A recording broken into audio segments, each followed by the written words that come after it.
Está começando Direto ao Ponto, um programa de perguntas e respostas.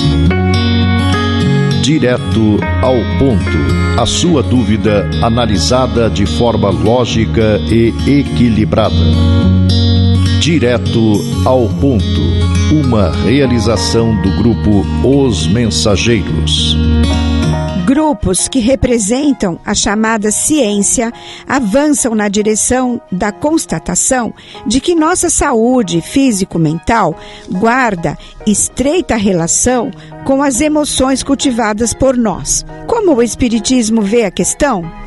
O Espiritismo, seja através das chamadas obras básicas, seja através de manifestações posteriores, reunidas em livros, oferece importantes elementos para a reflexão sobre o tema doença-cura. Compulsando, por exemplo, o Evangelho segundo o Espiritismo, encontramos que as doenças pertencem às provas e às vicissitudes da vida terrena. São inerentes à grosseria da nossa natureza material e à inferioridade do mundo que habitamos. As paixões e excessos de toda espécie, por sua vez, criam em nossos organismos condições malsãs, frequentemente transmissíveis pela hereditariedade. A respeito das doenças de nascença, sobretudo aquelas que tiram aos infelizes a possibilidade de ganhar a vida pelo trabalho, as deformidades, a idiotia, a imbecilidade são efeitos que devem ter uma causa, em virtude do axioma de que todo efeito tem uma causa, e desde que se admita a existência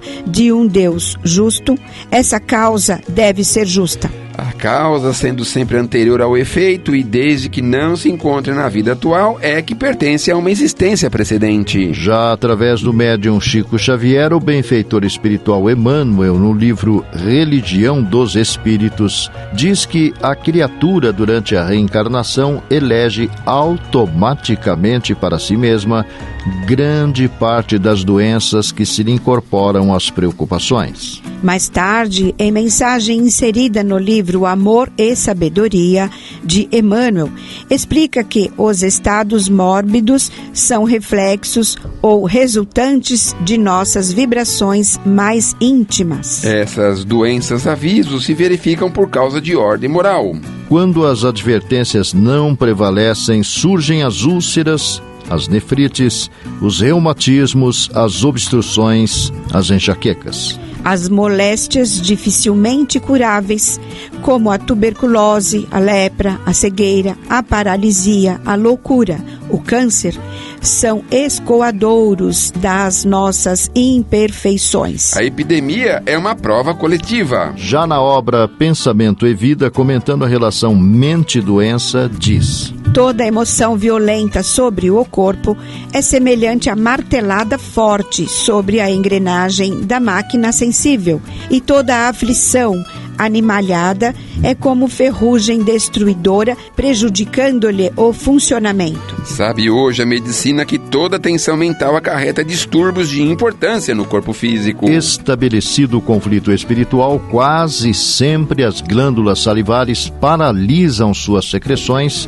e o estômago, entrando em espasmo, nega-se a produção do ácido clorídrico, provocando perturbações digestivas a se expressarem na chamada colite mucosa. Atingido esse fenômeno primário, que muita vez abre a porta a temíveis calamidades orgânicas, os desajustamentos gastrointestinais repetidos acabam arruinando os processos de nutrição que interessam a estímulo nervoso, determinando variados sintomas, desde a mais leve irritação da membrana gástrica até a loucura de abordagem complexa. O pensamento sombrio adoece o corpo são e agrava os males do corpo enfermo. Lá também poderá ser lido que, se não ultrapassássemos os limites do necessário na satisfação das nossas exigências vitais, não sofreríamos as doenças que são provocadas pelos excessos e as vicissitudes decorrentes dessas doenças.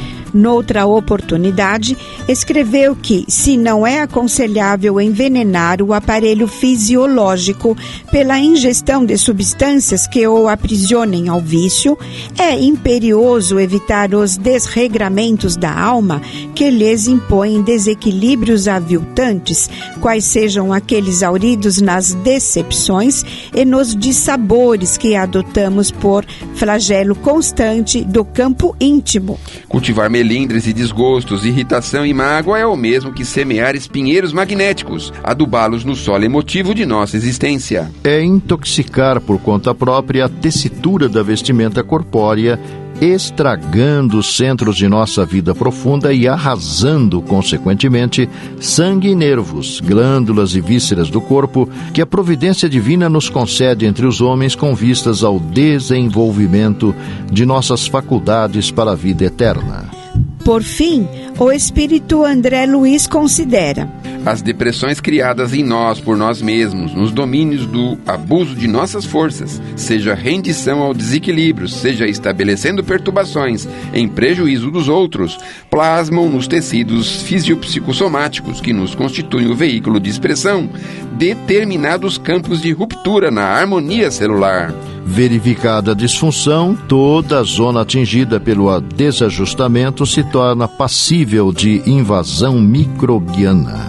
Desarticulado, pois, o trabalho sinérgico das células, nesse ou naquele tecido, aí se interpõem as unidades mórbidas. Como as do câncer, que nessa doença imprimem acelerado ritmo de crescimento a certos agrupamentos celulares entre as células sãs do órgão que se instalem, causando tumorações invasoras e metastásticas. Compreendendo-se, porém, que a mutação no início obedeceu a determinada distonia originária da mente, cujas vibrações sobre as células desorganizadas tiveram o efeito das projeções de raio-x ou de irradiações ultravioleta em aplicações impróprias.